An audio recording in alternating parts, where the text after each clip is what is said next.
ಈ ಒಂದು ಪತ್ರಿಕಾಗೋಷ್ಠಿ ಕರೆಯುವ ಉದ್ದೇಶ, ಇತ್ತೀಚೆಗೆ ಒಂದು ದಿನಗಳ ಹಿಂದೆ ಈ ಕ್ಷೇತ್ರದ ಮಾಜಿ ಶಾಸಕರಾದಂಥ ಶ್ರೀ ದೊಡ್ಡನಗೌಡ ಪಾಟೀಲರು ನಮ್ಮ ಶಾಸಕರ ಮೇಲೆ, ಅಂದರೆ ಡಾಕ್ಟರ್ ವಿಜಯಾನಂದ ಕಾಶಪ್ಪನವರ ಸಾಹೇಬರ ಮೇಲೆ ಕೆಲವೊಂದಿಷ್ಟು ನಿರಾಧಾರ ಆರೋಪಗಳನ್ನು ಮಾಡಿರುತ್ತಾರೆ. ಅದಕ್ಕೆ ಪ್ರತ್ಯುತ್ತರ ನೀಡಲಿಕ್ಕೆ ಈ ಒಂದು ಪತ್ರಿಕಾಗೋಷ್ಠಿ ಕರೆಯಲಾಗಿದೆ. ಈ ಒಂದು ಪತ್ರಿಕಾಗೋಷ್ಠಿಗೆ ಬಂದಂಥ ನಮ್ಮೆಲ್ಲ ದೃಶ್ಯ ಮಾಧ್ಯಮದ ಮಿತ್ರರಿಗೆ, ಪತ್ರಿಕಾ ಮಾಧ್ಯಮ ಮಿತ್ರರಿಗೆ ನಾವು ಕಾಂಗ್ರೆಸ್ ಪಕ್ಷದ ಪರವಾಗಿ ಸ್ವಾಗತವನ್ನು ಕೋರ್ತಾ ಇದ್ದೇನೆ. ಇವತ್ತು ನನ್ನ ಜೊತೆಗೆ ನಮ್ಮ ನಗರಸಭೆ ಅಧ್ಯಕ್ಷರಾದಂಥ ಸಹೋದರಿ ಸುಧಾರಾಣಿ ಸಂಗಮವರಿದ್ದಾರೆ. ನಮ್ಮ ನಗರ ಯೋಜನಾ ಪ್ರಾಧಿಕಾರದ ಅಧ್ಯಕ್ಷರಾದಂಥ ಶ್ರೀ ರಾಘು ಚುಂಚಮಿಯವರು ಇದ್ದಾರೆ. ನಮ್ಮ ನಗರಸಭೆ ಸದಸ್ಯರಾದಂಥ ಕ್ರಿಯಾಶೀಲ ಅಮೃತ್ ಬಿಜ್ಜಲ್ ಅವರಿದ್ದಾರೆ. ನಗರ ಯೋಜನಾ ಪ್ರಾಧಿಕಾರದ ಸದಸ್ಯರಾದಂಥ ಶಬ್ಬೀರ್ ಬಾಗ್ವಾನ್ ಅವರಿದ್ದಾರೆ. ನಗರಸಭೆ ನಾಮನಿರ್ದೇಶಿತ ಸದಸ್ಯರಾದಂಥ ಶ್ರೀ ಯಲ್ಲಪ್ಪ ರಾಜಾಪುರಿದ್ದಾರೆ. ಮತ್ತು ನನ್ನ ಎಡಭಾಗದಲ್ಲಿ ನಮ್ಮ ಹಿರಿಯರು, ಜಿಲ್ಲಾ ಕಾಂಗ್ರೆಸ್ ಉಪಾಧ್ಯಕ್ಷರಾದಂಥ ಶ್ರೀ ಶರಣಪ್ಪ ಆಮ್ದ್ಯಾಳ್ ಅವರಿದ್ದಾರೆ. ನಮ್ಮ ನಗರಸಭೆ ಸದಸ್ಯರಾದಂಥ ಕ್ರಿಯಾಶೀಲ ಮೌಲೇಶ್ ಬಂಡಿವಡ್ಡರಿದ್ದಾರೆ. 204 ನಾಮನಿರ್ದೇಶಿತ ಸದಸ್ಯರು ಕಾಂಗ್ರೆಸ್ ಮುಖಂಡರು ಅಬ್ದುಲ್ ರಜಾಕ್ ಹಳ್ಳಿಯವರು, ಹಾಗೂ ನಮ್ಮ 200 ಕಾಂಗ್ರೆಸ್ ಮುಖಂಡರಾದಂಥ ಟಿಪ್ಪು ಸುಲ್ತಾನ್ ಭಂಡ್ಯಾರವರು, ಇವರೆಲ್ಲರೂ ಇವತ್ತಿನ ಪತ್ರಿಕಾಗೋಷ್ಠಿಯಲ್ಲಿದ್ದಾರೆ. ತಮ್ಮೆಲ್ಲರಿಗೂ ಪ್ರಥಮದಲ್ಲಿ ಪವಿತ್ರ ರಂಜಾನ್ ಮಾಸದ ಶುಭಾಶಯವನ್ನು ಹೇಳುತ್ತಾ, ಪತ್ರಿಕಾಗೋಷ್ಠಿಯ ಮುಖ್ಯ ಉದ್ದೇಶ ಬರೋಕ್ಕಿಂತ ಮುಂಚೆ ನಾನು ಹುನಗುಂದ ಮತಕ್ಷೇತ್ರದ ಸಮಸ್ತ ಅಲ್ಪಸಂಖ್ಯಾತ ಬಾಂಧವರ ಪರವಾಗಿ ಸನ್ಮಾನ್ ವಿಜಯಾನಂದ ಕಾಶಪ್ಪನವರವರಿಗೆ ಅಭಿನಂದನೆಯನ್ನು ಸಲ್ಲಿಸಲು ಬಯಸುತ್ತೇನೆ. ಯಾಕಂತಂದರೆ ಈ ಕ್ಷೇತ್ರದಲ್ಲಿ ಎರಡನೇ ಬಾರಿ ಸರಿಸುಮಾರು ಹುನಗುಂದ ಮತಕ್ಷೇತ್ರದ 50ಕ್ಕೂ ಹೆಚ್ಚು ಮಸೀದಿಗಳಲ್ಲಿ ರೋಜಾ ಇರುವವರಿಗೆ, ಅಂದರೆ ಉಪವಾಸ ಮಾಡುವವರಿಗೆ ಇಫ್ತಾರ್ ಕೂಟವನ್ನು ಎಲ್ಲ ಮಸೀದಿಗಳಲ್ಲಿ ಪ್ರತ್ಯೇಕವಾಗಿ ಏರ್ಪಡಿಸಿ ಎಲ್ಲ ರೋಜ್ದಾರರ ಒಂದು ಇದಕ್ಕೆ ಖುಷಿಯಲ್ಲಿ ಭಾಗಿಯಾಗಿರುವಂಥ ಡಾಕ್ಟರ್ ವಿಜಯಾನಂದ ಕಾಶಪ್ಪನವರ ಒಂದು ವಿಶಾಲ ಹೃದಯಕ್ಕೆ ನಾನು ಅವರಿಗೆ ಎಲ್ಲ ಮುಸ್ಲಿಂ ಅಲ್ಪಸಂಖ್ಯಾತರ ಪರವಾಗಿ ಧನ್ಯವಾದಗಳನ್ನು ಸಲ್ಲಿಸ್ತಾ ಈ ಪತ್ರಿಕಾಗೋಷ್ಠಿಯನ್ನು ಪ್ರಾರಂಭ ಮಾಡ್ತಾ ಇದ್ದೇನೆ. ಸನ್ಮಾನ್ಯರೇ, ಈಗಾಗಲೇ ತಮಗೆ ತಿಳಿದಂಗೆ ನಿನ್ನೆ ಕ್ಷೇತ್ರದ ಮಾಜಿ ಶಾಸಕರು ತಮ್ಮ ಕಾರ್ಯಾಲಯದಲ್ಲಿ ಒಂದು ಪತ್ರಿಕಾಗೋಷ್ಠಿಯನ್ನು ಕರೆದು ನಮ್ಮ ಶಾಸಕರ ಮೇಲೆ ಕೆಲವೊಂದು ನಿರಾಧಾರ ಆರೋಪಗಳನ್ನು ಮಾಡಿರುತ್ತಾರೆ. ಪ್ರಥಮದಲ್ಲಿ ಅವರು ಹೇಳಿದ್ದು, ಈ ಊರಿನಿಂದ ನಮ್ಮ ಶಾಸಕರು ಒಂದು ಪತ್ರಿಕಾಗೋಷ್ಠಿ ಹೇಳ್ತಾರೆ, ಕಳ್ಳರು ಊರು ಬಿಟ್ಟು ಹೋಗಿದ್ದಾರೆ ಅಂತಂಥೇಳಿ. ಶಾಸಕರು ಹೇಳಿದ್ದು ಅದರ ಬ್ಯಾಕ್ಗ್ರೌಂಡ್ ಏನು ಅಂತಂತಂದರೆ, ಅವರ ಅವಧಿಯಲ್ಲಿ 38 CCTV ಕ್ಯಾಮರಾಗಳನ್ನು ಇಳಕಲ್ ನಗರದಲ್ಲಿ ವಿವಿಧ ಇದರಲ್ಲಿ ಅಳವಡಿಸಲಾಗಿತ್ತು. ನಗರದ ಭದ್ರತೆಗೋಸ್ಕರ ಮತ್ತು ಕಾನೂನು ಮತ್ತು ಸುವ್ಯವಸ್ಥೆ ಕಾಪಾಡುವಗೋಸ್ಕರ ಅಳವಡಿಸಲಾಗಿತ್ತು. ತದನಂತರ ಅವರ ಅವಧಿ ಮುಗಿದ ನಂತರ ದೊಡ್ಡನಗೌಡರ ಅವಧಿಯಲ್ಲಿ ಅವೆಲ್ಲ ಕ್ಯಾಮರಾಗಳು ಏನು ಕೆಟ್ಟಿದ್ದು ಅಥವಾ ಉದ್ದೇಶಪೂರ್ವಕವಾಗಿ ಬಂದ್ ಮಾಡಲಾಗಿತ್ತು ಅನ್ನೋದು ಅವರೇ ಹೇಳಬೇಕು.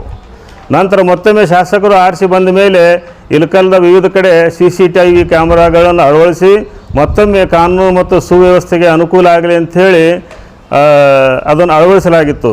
ಆ ಒಂದು CCTV ಕ್ಯಾಮರಾಗಳಿಗೆ ಹೆದರಿ ಎಲ್ಲ ಕಳ್ಳರು ಊರು ಬಿಟ್ಟಿದ್ದಾರೆ ಅನ್ನೋ ಒಂದು ಅರ್ಥದಲ್ಲಿ ಹೇಳಿದ್ದು ನಮ್ಮ ಮಾಜಿ ಶಾಸಕರು ಅದು ತಮ್ಮ ಮೇಲೆ ತೊಗೊಂಡಿದ್ದು ಅದು ತಪ್ಪದು. ಶಾಸಕರು ಯಾರ ಹೆಸರು ತೊಗೊಂಡು ಕಳ್ಳರು ಊರು ಬಿಟ್ಟು ಅವ್ರದ್ದಾಗಲಿ ಅಥವಾ ಅವ್ರ ಪಕ್ಷದ ಯಾವುದೇ ಒಬ್ಬರು ಸದಸ್ಯರ ಹೆಸರಾಗಲಿ ತೊಗೊಂಡು ಹೇಳಿಲ್ಲ. ಹೀಗಾಗಿ ನಮ್ಮ ಗೌರವಾನ್ವಿತ ಮಾಜಿ ಶಾಸಕರು ತಮ್ಮ ಮೇಲೆ ಅದನ್ನು ತೊಗೊಂಡಿದ್ದು ಭಾಳ ತಪ್ಪು. ಅದು ಅವ್ರದ್ದು ಇದು ಮಾಡ್ಕೋಬೇಕು, ಅವರು ಅದನ್ನು ಇದು ಪಡ್ಕೋಬೇಕು. ಎರಡನೇದ್ದು ಒಂದು ಆರೋಪ ಮಾಡ್ತಾರೆ. ಎರಡನೇದ್ದು ಏನು, ಎಲ್ಲ ಲೇಔಟ್ಗಳಲ್ಲಿ ಸಾಹೇಬರು ಮತ್ತು ವಿಸ್ತೃತವಾಗಿ ನಮ್ಮ ಯೋಜನಾ ಪ್ರಾಧಿಕಾರ ಅಧ್ಯಕ್ಷರು ಅದ್ರ ಬಗ್ಗೆ ಹೇಳ್ತಾರೆ. ನಾನು ಮೇನ್ ಪಾಯಿಂಟ್ ಮುಗಿಸ್ಬಿಡ್ತೀನಿ. 5 ಲಕ್ಷ ರೂಪಾಯಿ ಒಂದು ಎಕರೆ ಕೇಳ್ಯಾರ, ಅಥವಾ ಒಂದು ಎಕರೆದಲ್ಲಿ ಒಂದು ಪ್ಲಾಟ್ 2 ಪ್ಲಾಟ್ ಕೊಡ್ರಿ ಅಂತ ಕೇಳ್ಯಾರ ಅಂತ ಒಂದು ಆರೋಪ ಮಾಡ್ತಾ ಇದ್ದಾರೆ. ಏನು ಆಧಾರ ಇದೆ ನಿಮ್ಮ ಹತ್ರ ಆರೋಪ ಮಾಡೋಕ್ಕೆ? ಯಾವ ನಿಮ್ಮಲ್ಲಿ ಒಂದು ಆಧಾರ ಇಟ್ಕೊಂಡು ಅಥವಾ ಯಾವುದೊಂದು ನಿಮ್ಮಲ್ಲಿ ಪ್ರೂಫ್ ಇಟ್ಕೊಂಡು ನೀವು ಅದನ್ನು ಆರೋಪ ಮಾಡ್ತಾ ಇದ್ದೀರಿ? ಗಂಭೀರ ಆರೋಪ ಐತದು. ಆಧಾರ ರಹಿತ ಇಂಥ ಗಂಭೀರ ಆರೋಪ ಮಾಡಬಾರ್ದು. ನಾನು ಸನ್ಮಾನ್ಯ ದೊಡ್ಡನಗೌಡರಿಗೆ ಇವತ್ತು ನಾನು ಒಂದು ಪ್ರಶ್ನೆ ಹಾಕ್ತೀನಿ. ಅಂಥದ್ದು ಏನಾದರೂ ನಡೆದಿದ್ದಲ್ಲಿ ತಾವು ಅಂಥ ಒಂದು 4 ಮಂದಿ ಯಾರು ರೊಕ್ಕ ಕೊಟ್ಟು ಅಥವಾ ಪ್ಲಾಟ್ ಕೊಟ್ಟಿನಿ ಅಂತ ಹೇಳ್ಯಾರಲ್ಲ, ಅವರಿಗೆ ಕರ್ಕೊಂಡೊಂದು ಪ್ರೆಸ್ ಮೀಟ್ ಮಾಡಿರಿ. ಹೌದು ನಾವು ಕೊಟ್ಟಿವಿ ಅಂತೇಳಿ ಆಧಾರ ಇಟ್ಕೊಂಡು, ನಿರಾಧಾರ ಇಲ್ಲ, ಬಾಯಿ ಮಾತೇಲಿ ಇಲ್ಲ. ರಾಜಕೀಯ ಆರೋಪ 100 ಮಾಡಿರಿ ನೀವು, ಇದು ಆರೋಪ ಗಂಭೀರ. ಅಂಥವ್ರು 4 ಮಂದಿ ಯಾರು ಅದು ಅದಾರ ಅವ್ರಿಗೆ ಕರ್ಕೊಂಡು ಅದು ಮಾಡಿರಿ. ಅದು ಮಾಡಿದಾಗ ಅದಕ್ಕೆ ನಾವು ನಮ್ಮ ಶಾಸಕರು ತಕ್ಕ ಉತ್ತರ ಕೊಡ್ತಾರೆ ಅದಕ್ಕೆ ಏನೈತೆ ಅನ್ನೋದು. ಈಗ 3ನೇದಾಗಿ ದರ್ಗಾದ ವಿಷಯ. ದರ್ಗಾದ ವಿಷಯದಾಗ ಬಂದಾಗ ನಾವು ಸ್ವಲ್ಪ ವಿಸ್ತಾರವಾಗಿ ಹೇಳಬೇಕಾಗುತ್ತೆ. ಶಾಸಕರು ಮತ್ತು ತಹಸೀಲ್ದಾರರು ಕೂಡಿಕೊಂಡು ಅದರಲ್ಲಿ ಭ್ರಷ್ಟಾಚಾರ ನಡೆಸ್ಯಾರ ಅಂತಂಥೇಳಿ. ಏನು ಸ್ವಾಮಿ, ಏನು ಭ್ರಷ್ಟಾಚಾರ ನಡೆಸ್ಯಾರ?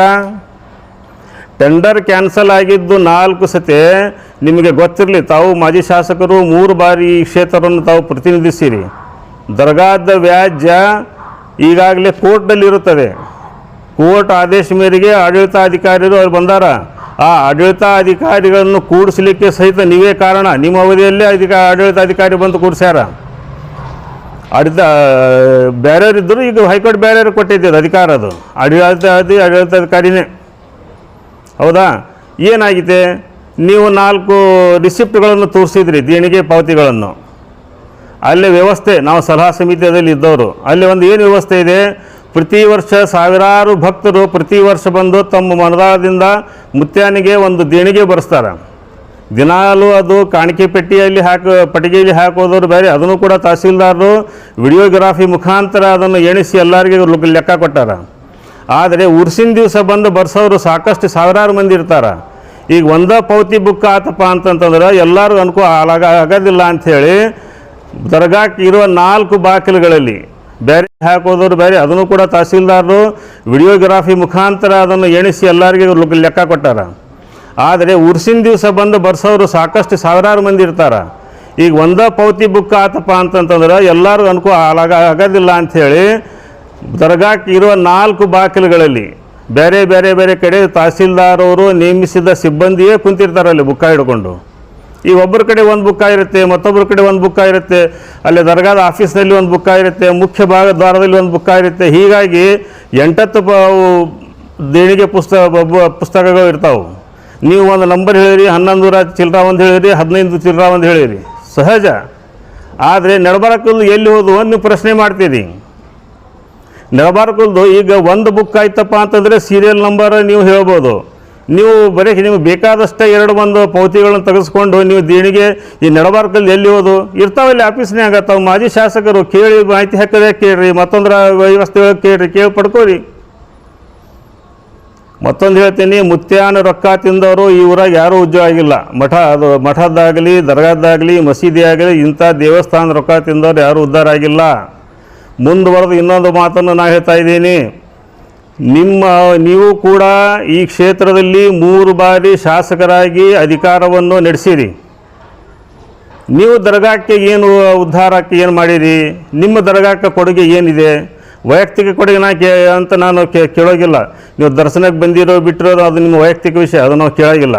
ನೀವು ಶಾಸಕರಾಗಿ ಅದು ವಕಫಿಗೆ ಸಂಬಂಧಪಟ್ಟಂಥ ಒಂದು ಆಸ್ತಿ, ಈಗೇನು ನಿಮಗೆ ದರ್ಗಾದ ಬಗ್ಗೆ ಇಷ್ಟೊಂದು ಮಮತೆ ಬಂದಿದ್ದೆಲ್ಲ 50 ಲಕ್ಷ ರೂಪಾಯಿ ಸರ್ಕಾರಕ್ಕೆ ಬರುವಂಥದ್ದು ರೆವಿನ್ಯೂ ನುಕ್ಸಾನು ಮಾಡ್ಯಾರ, ಕರಪ್ಷನ್ ಮಾಡ್ಯಾರ, ಭ್ರಷ್ಟಾಚಾರ ಮಾಡ್ಯಾರ ಅಂಥೇಳಿ ಅದಕ್ಕೆ ಉತ್ತರ ಅಂಕಿಅಂಶಗಳ ಪ್ರಕಾರ ನಮ್ಮ ಶಾಸಕರು ಬಂದ ಮ್ಯಾಗ ಕೊಡ್ತಾರ.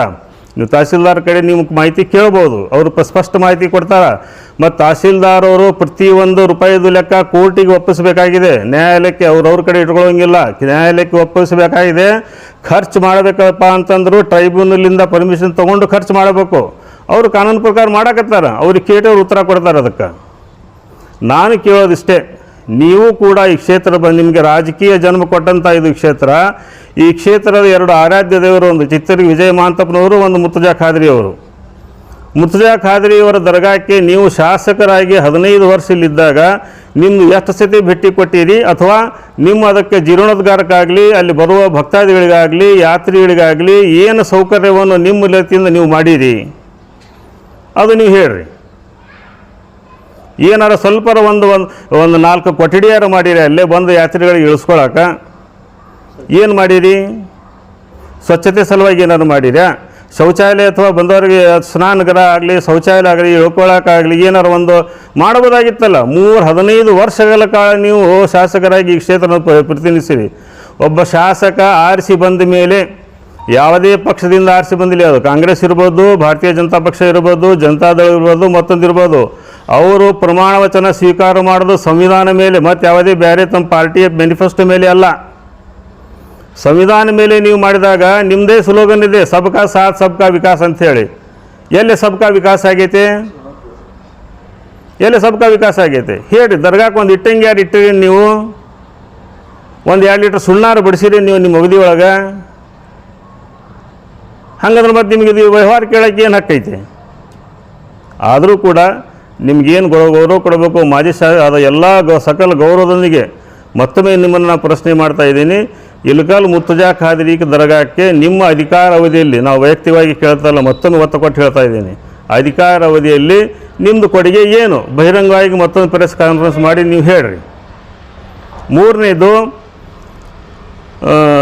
ನಮ್ಮ ಶಾಸಕರದು ವೈಯಕ್ತಿಕ ಅವ್ರದ್ದು ಏನು ಕೊಡುಗೆ ಐತೆ ಅನ್ನೋದು ಹೇಳೋದು ಸರ್ಕಾರ ರೀತಿಯಿಂದ ಅವರು ಪ್ರಥಮವಾಗಿ ಮೊನ್ನೆ ತಾನೇ ಈ ಅವಧಿಯಲ್ಲಿ 20 ಲಕ್ಷ ರೂಪಾಯಿ ಕಂಪೌಂಡ್ ಕಟ್ಟಕ್ಕೆ ಈಗಾಗಲೇ ಮಂಜೂರು ಮಾಡಿಸಿ ತೊಗೊಂಬಂದಾರ.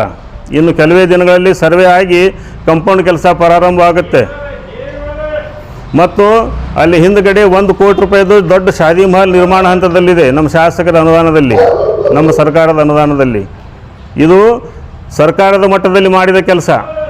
ಇನ್ನು ವೈಯಕ್ತಿಕವಾಗಿ ಹೇಳಬೇಕಪ್ಪ ಅಂತಂದರೆ, ಶಾಸಕರು ಪ್ರಥಮವಾಗಿ ಆರಿಸಿ ಬಂದಾಗ ದರ್ಗಾದ ಪೀಠಾದ ಗುರುಗಳಿಗೆ ಸ್ವಂತ ಹಣದಿಂದ 10 ಲಕ್ಷ ರೂಪಾಯಿದ ಹೊಸ ಕಾರನ್ನು ಅವರಿಗೆ ಉಡುಗೊರೆಯಾಗಿ ಕೊಟ್ಟು ತಮ್ಮೆಲ್ಲರೂ ಸಾಕ್ಷಿಯಾಗಿದ್ದೀರಿ ಉರುಸಿನ ದಿವಸ.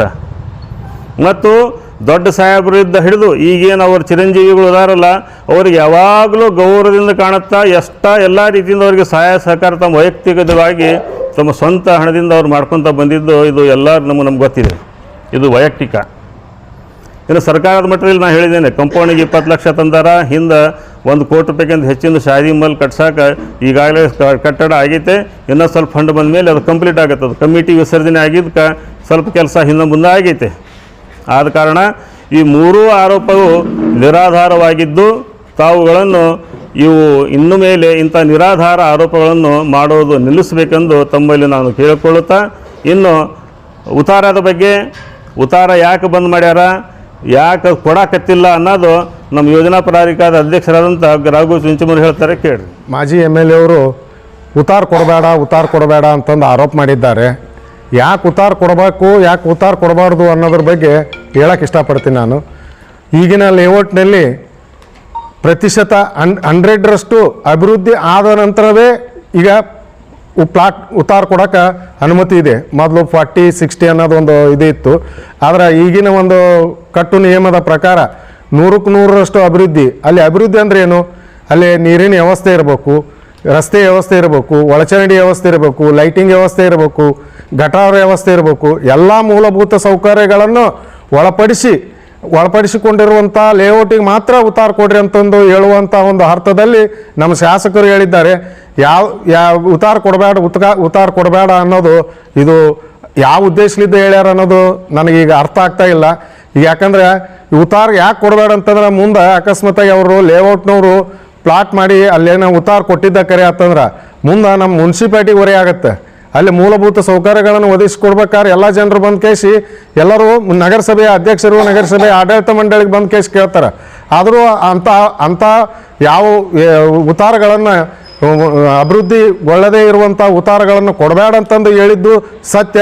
ಆದರೆ ಇದು ಯಾವ ರೀತಿಯಲ್ಲಿ ಇವರು ತಿಳ್ಕೊಂಡಿದ್ದಾರೆ ಅನ್ನೋದು ಅವರು ತಿಳಿಸ್ಬೇಕಂತ ಈ ಮಾಧ್ಯಮದ ಮುಖಾಂತರ ನಾವೊಂದು ಮಾತು ಕೇಳ್ಕೊತೀವಿ. ಇಷ್ಟೊತ್ತವರೆಗೂ ನಮ್ಮ ಬ್ಲಾಕ್ ಅಧ್ಯಕ್ಷರು ಸವಿಸ್ತಾರವಾಗಿ ಮೊನ್ನೆ ಒಂದು ಮಾಜಿ ಶಾಸಕರಾದಂಥ ದೊಡ್ಡನಗೌಡ ಪಾಟೀಲ್ ಅವರು ಒಂದು ಪತ್ರಿಕಾಗೋಷ್ಠಿಯನ್ನು ಕರೆದು ನಮ್ಮ ಜನಪ್ರಿಯ ಶಾಸಕರಾದಂಥ ವಿಜಯಾನಂದ ಎಸ್ ಕಾಶ್ಯಪ್ನವ್ರ ಮೇಲೆ ಇಲ್ಲೂ ಸಲ್ಲದ ಒಂದಿಷ್ಟು ಆರೋಪಗಳನ್ನು, ನಿರಾಧಾರ ರಹಿತ ಒಂದಿಷ್ಟು ಆರೋಪಗಳನ್ನು ಮಾಡಿದರು. ಅದಕ್ಕೆ ಈಗಾಗಲೇ ಸ್ಪಷ್ಟೀಕರಣವನ್ನು ಕೊಟ್ಟಿದ್ದಾರೆ. ಆಮೇಲೆ ಮಾಜಿ ಶಾಸಕರು ಒಂದು ಮಾತನ್ನು ಹೇಳಿದರು. ಈ ವಿಜಯಾನಂದ ಕಾಶ್ಯಪ್ನವರ ಅವಧಿಯಲ್ಲಿ ಅಭಿವೃದ್ಧಿ ಶೂನ್ಯ ಇದೆ ಅಂತ ಹೇಳಿದರು. ಶಾಸಕರು 2013ರಿಂದ 2018ರವರೆಗೂ ಸುಮಾರು 4,000 ಕೋಟಿಗಿಂತ ಹೆಚ್ಚಿನ ಅನುದಾನ ತಂದು ಈ ಕ್ಷೇತ್ರದ ಸಂಪೂರ್ಣ ಅಭಿವೃದ್ಧಿಗೆ ಶ್ರಮಿಸಿದ್ದು ತಮಗೆಲ್ಲರಿಗೂ ಗೊತ್ತಿದ್ದಂಥ ವಿಷಯ. ಹಾಗೂ ಇವಾಗ 2023 ಅವರು ಆರ್ಷ್ ಬಂದ ನಂತರ ಕೆಲವು ಒಂದಿಷ್ಟು ಅವರ ಅಭಿವೃದ್ಧಿ ಕೆಲಸಗಳನ್ನು ನಾನು ನೆನಪಿಸಲು ಬಯಸುತ್ತೇನೆ.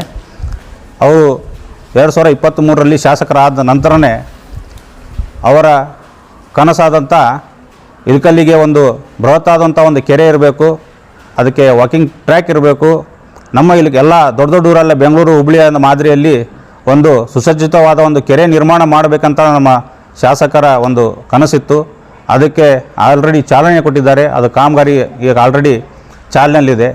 ಹಾಗೆ ಅಲ್ಲೇ ನಮ್ಮ ಇನ್ನೂ ಒಂದು ಅವರೇ ಹೋದ ಅವಧಿಯಲ್ಲೇ ಅವರು ಕನಸು ಕಂಡಂತೆ ಒಂದು ಬ್ರಿಡ್ಜ್ ಮಾಡಬೇಕಂತ ಹೇಳಿ ಕೋಳಿಪೇಟೆಯಿಂದ ಹಿಡ್ಕೊಂಡು ಅಲಂಪುರಪೇಟೆಯವರೆಗೆ ಒಂದು ಬ್ರಿಡ್ಜಿನ ಪ್ರಸ್ತಾಪನೆ ಹೋಸತೆ ಇತ್ತು.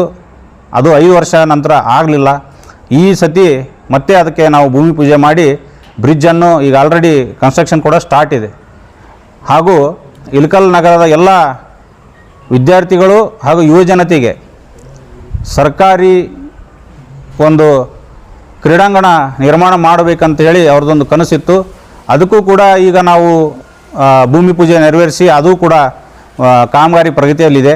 ತದನಂತರ ಅದೇ ರೀತಿ ಅದೇ ಮಾದರಿಯಲ್ಲಿ ಎಲ್ಲ ಯುವಕರಿಗೆ ಅನುಕೂಲ ಆಗಲಿ ಅಂತೇಳಿ ಒಂದು ಸುಸಜ್ಜಿತವಾದ ಈಜುಗೊಳ ಸ್ವಿಮ್ಮಿಂಗ್ ಪೂಲ್ ಕೂಡ ನಿರ್ಮಾಣದ ಒಂದು ಕಾರ್ಯಕ್ರಮ ಆಲ್ರೆಡಿ ಚಾಲ್ತಿಯಲ್ಲಿರುತ್ತದೆ. ತದನಂತರ ಇಂಡೋರ್ ಸ್ಟೇಡಿಯಂ ಬ್ಯಾಡ್ಮಿಂಟನ್ ಹಾಗೂ ವಾಲಿಬಾಲು ಮತ್ತು ಇನ್ನಿತರ ಇಂಡೋರ್ ಕ್ರೀಡೆಗೋಸ್ಕರನೂ ಒಂದು ಇಂಡೋರ್ ಸ್ಟೇಡಿಯಂ ಸುಸಜ್ಜಿತವಾದ ಇಂಡೋರ್ ಸ್ಟೇಡಿಯಂಗೂ ಕೂಡ ಈಗ ಆಲ್ರೆಡಿ ಭೂಮಿ ಪೂಜೆ ಸಲ್ಲಿಸಿರುತ್ತಾರೆ. ತದನಂತರ ಎಲ್ಲರಿಗಿಂತ ಮುಖ್ಯವಾಗಿ ಈಗೇನು ಮೊನ್ನೆ ನಮ್ಮ ಶಾಸಕರು ಹಾಗೂ ಸಂಸದರು ಸೇರಿ ಒಂದು ಇಲ್ಲಿ ಅಂಡರ್ ಪಾಸನ್ನು ಕಾಮಗಾರಿನ ಒಂದು ಭೂಮಿ ಪೂಜೆ ನೆರವೇರಿಸಿದರು. ಅಲ್ಲಿ ಮಾಜಿ ಶಾಸಕರು ಒಂದು ಆರೋಪ ಮಾಡಿದರು, ನಮ್ಮ ಬ್ಯಾನರನ್ನು ಅವ್ರ ಕಾರ್ಯಕರ್ತರು ಕಿತ್ತಾಕಿದ್ರು ಅಂತೇಳಿ ಒಂದು ಆರೋಪ ಮಾಡಿದರು. ಅಲ್ಲಿ ಭೂಮಿ ಪೂಜಾ ಟೈಮ್ನಲ್ಲಿ ನೀವೆಲ್ಲ ಇದ್ದಿರಿ, ನೀವೆಲ್ಲ ಅದನ್ನು ಕವರ್ ಮಾಡಿರಿ. ಆ ಹಿಂದೆ ಇರುವಂಥ ಬ್ಯಾನರ್ನಲ್ಲಿ ಮಾನ್ಯ ಸಂಸದರ ಭಾವಚಿತ್ರನೂ ಇದೆ ಹಾಗೂ ನಮ್ಮ ಶಾಸಕರ ಭಾವಚಿತ್ರನೂ ಇದೆ. ನಾವು ಯಾವುದೇ ರೀತಿ ರಾಜಕಾರಣ ಅದರಲ್ಲಿ ಮಾಡೋಕ್ಕೆ ಹೋಗಿಲ್ಲ, ಮಾಡೋದು ಇಲ್ಲ. ಯಾಕಂದರೆ ನಮ್ಮ ಶಾಸಕರು ಆ ರೀತಿ ನಮಗೆ ಹೇಳಿಕೊಟ್ಟಿಲ್ಲ ಹಾಗೂ ನಾವು ಮಾಡೋದು ಇಲ್ಲ. ಅದರಲ್ಲಿ ಇಬ್ಬರದು ನಾವು ಸೇರಿಬಿಟ್ಟೇ ಅವರು ಕಾಂಟ್ರಾಕ್ಟರ್ ಹಾಕಿದ್ದನ್ನು ನಾವಲ್ಲಿ ನೋಡ್ಬೋದು. ಹಾಗೂ ಇನ್ನೊಂದು ಹೇಳೋಕ್ಕೆ ಇಚ್ಛೆಪಡ್ತೀನಿ, ಇದು ಏನು ಸುಮಾರು 15 ವರ್ಷ ಆಯಿತು ಇದು ಫೋರ್ವೇ ಆಗಿ ನಮ್ಮ ಇಳಕಲ್ ನಗರದಲ್ಲಿ ಹೋಗಿ ಎಷ್ಟೋ ಜನ ಅಲ್ಲಿ ತಮ್ಮ ಜೀವಗಳನ್ನು ಕಳ್ಕೊಂಡ್ರು. ಮಾಜಿ ಶಾಸಕರ ಅವಧಿಯಲ್ಲಿ ಅದಕ್ಕೋಸ್ಕರ ಯಾವುದೇ ರೀತಿ ಕ್ರಮ ಕೈಗೊಳ್ಳಿಲ್ಲ. ನಮ್ಮ 2023 ಮೇನಲ್ಲಿ ಏನೋ ನಮ್ಮ ಶಾಸಕರು ಆಯ್ಕೆ ಆದರು, ಅದಕ್ಕೆ ಅವ್ರು ಎಷ್ಟು ಶ್ರಮಿಸಿದ್ದಾರೆ ಅನ್ನೋದು ನಮಗೆ ಗೊತ್ತು. ಹಗಲಿರಲು ಶ್ರಮಿಸಿ ಅಂಡರ್ ಪಾಸ್ ನಿಂತಂಥ ಕಾಮಗಾರಿಯನ್ನು ಅವರು ಹೊಳ್ಳಿ ತೊಗೊಂಬಂದು ಮತ್ತೆ ಚಾಲನೆ ಕೊಟ್ಟರು.